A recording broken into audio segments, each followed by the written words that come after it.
Hello दोस्तों, आज हम आपको हिंदी व्याकरण का एक नया लेसन लेकर के आए हैं, उपसर्ग। वैसे तो ये हिंदी व्याकरण का बहुत ही प्रचलित अध्याय है और आप लोग इसको पहले से भी जानते होंगे, लेकिन उसमें मैं कुछ खास आपको बताने जा रहा हूँ।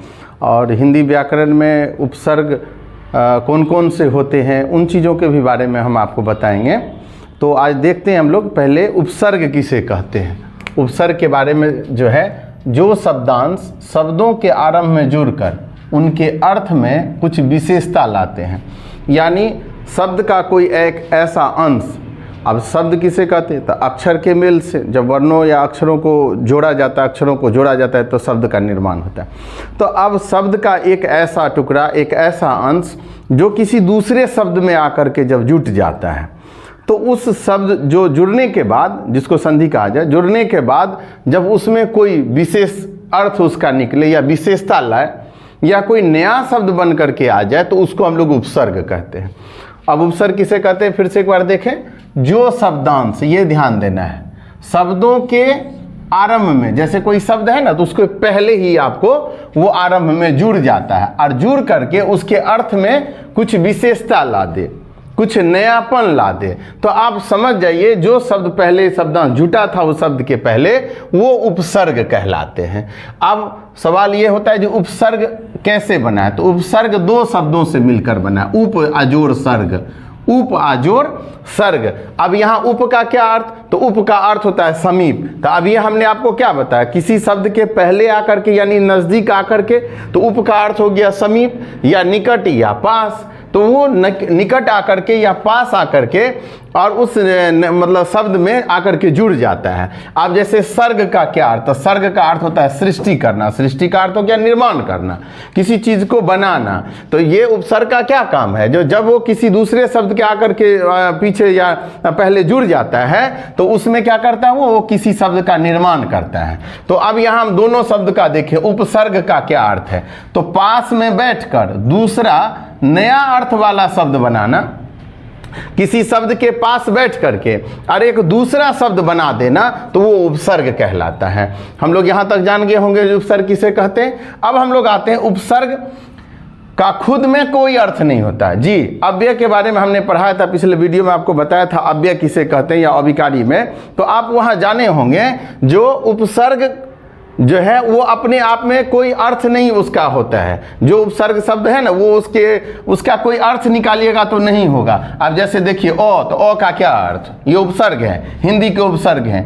आप, तो आपका क्या अर्थ, यहां पर ये उपसर्ग के मायने में। अध का कोई अर्थ नहीं, अन का कोई अर्थ नहीं, अब का कोई अर्थ नहीं, ऊ का कोई अर्थ नहीं, उन का कोई अर्थ नहीं, ये सब हिंदी वाले उपसर्ग है। तो इसका अपने आप में कोई अर्थ नहीं होता है। तो अगर वह किसी शब्द में जुड़ता है, ये क्या लिखा है, उपसर्ग का खुद में तो कोई अर्थ नहीं होता है, पर वे दूसरे शब्दों के आगे जुड़कर, लेकिन वो दूसरे शब्द के आगे आकर के जब वो जुड़ जाते हैं, तो उनको क्या कर देते, उनको नया अर्थ देने की क्षमता रखते हैं, वो नया अर्थ दे देते हैं उसका। उनके पास एक ऐसा मतलब क्षमता है, एक ऐसा आकर्षण शक्ति है जो किसी के अर्थ को बदल देता है, किसी के अर्थ में नयापन ला देता है। उपसर्ग के अंदर वो एक पावर सा है, जिसको हम लोग चुंबक जैसे नहीं देखते हैं, किसी चीज को खींच लेता है, तो उस उपसर्ग में है जो किसी शब्द में जाकर के जब वो जुटेगा तो उसके अर्थे को चेंज कर देगा, यानी उसके अर्थ में नयापन ला करके देगा। अब यहाँ उपसर्ग की तीन विशेषताएं हैं, तीन तरह से आप उपसर्ग को जान सकते हैं। शब्द के अर्थ में नई विशेषता लाना, यदि कोई शब्द है ना, तो उसमें पहले जुड़ करके उसमें नया विशेषता लाना। जैसे बल एक शब्द है, जिसको हम लोग बल नहीं कहते, किसी चीज को धक्का देना, है ना। जैसे हम लोग दरवाजा खोलते हैं तो वहां से थोड़ा बल लगता है, या किसी अलमारी को धकेलते हैं तो वो बल कहा जाता है। ये विज्ञान का चीज है। और उसमें प्रो नाम का उपसर्ग लग गया, तो उसका नाम क्या हो गया, प्रोबल। बल में क्या लग गया, प्रो, तो प्रबल हो गया। अनुशासन, तो आप देखिएगा शासन मूल शब्द है, लेकिन उसके पीछे क्या लगा, अनु, तो अनुशासन, शासन के अनुसार। शासन भी एक शब्द है, लेकिन उसमें एक अनु शब्द लगने से क्या हो जाता है, शब्दांश लगने से उसका शब्द बन करके हो गया अनुशासन। अब अर्थ उलट देने पर। अब उपसर्ग ऐसा भी है जो जिसका अर्थ का अनर्थ कर देता है, अर्थे को पलट देता है। बात कुछ है और उपसर्ग लगा तो हो कुछ गया।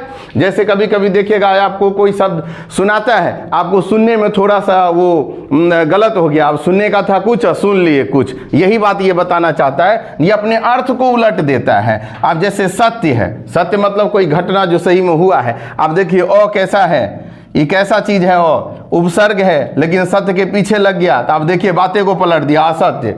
अब कोई बोल रहा है ये सत्य बात है और लग गया है, आप बोलने से थोड़ा सा मिस्टेक हो गया, स्लिप ऑफ टंग हुआ, आप बोल दिया असत्य। तो वो और एक ऐसा क्षमता वाला शब्द उपसर्ग है जो बातें को पलट देता है, उलट देता है। जैसे यश, यश मतलब शोहरत, कीर्ति, ख्याति, है ना। अब उसके पहले क्या लग गया, अब हो गया अपयश, अब उसका ठीक उल्टा बात हो गया।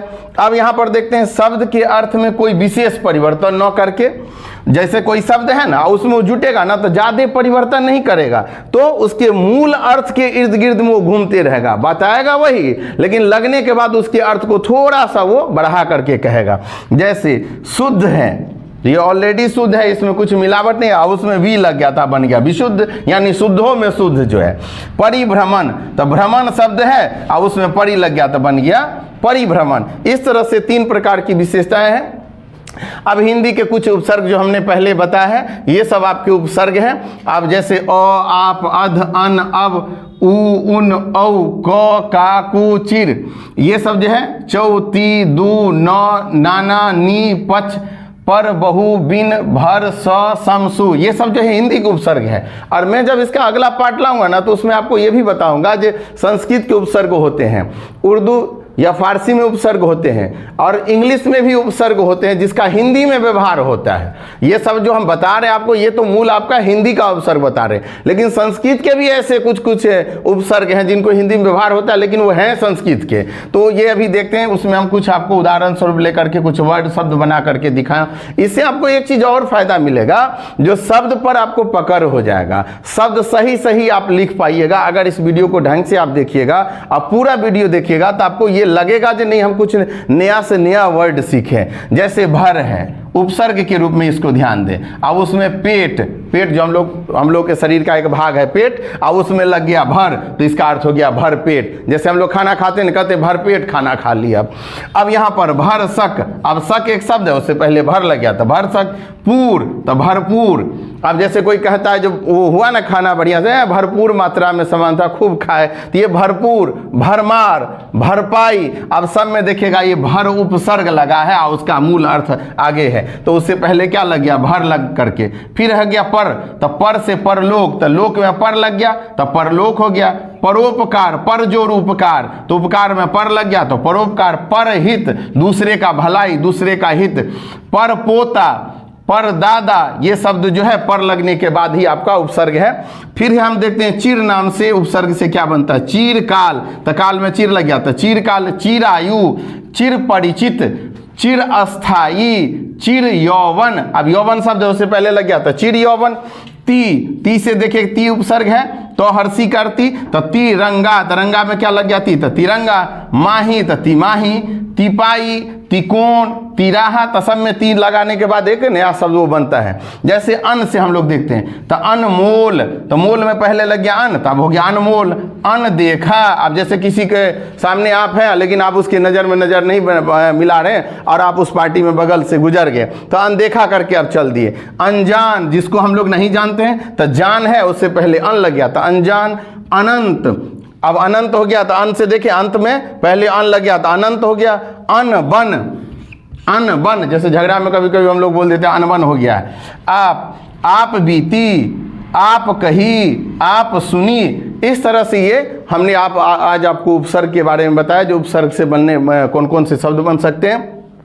हम जब अगले वीडियो में लेकर के आएंगे तो उपसर्ग का ही एक पार्ट होगा जिसमें हम आपको संस्कृत से बनने वाले उपसर्ग के बारे में बताएंगे, फिर हम उसको दोहरा रहे हैं, फिर इंग्लिश से बनने वाले उपसर्ग के बारे में बताएंगे और उर्दू या फारसी से जो शब्द बनते हैं उसके बारे में। आप इस वीडियो को ज़्यादा से ज़्यादा शेयर कीजिए, लाइक कीजिए और सब्सक्राइब कीजिए। अगर ये वीडियो आपको कैसा लगा, ये वीडियो देखने में आपको कैसा लगा, आप इससे कुछ सीखे कि नहीं सीखे, तो कमेंट में ज़रूर थोड़ा सा दीजिए, इससे हमको प्रोत्साहन मिलेगा। धन्यवाद।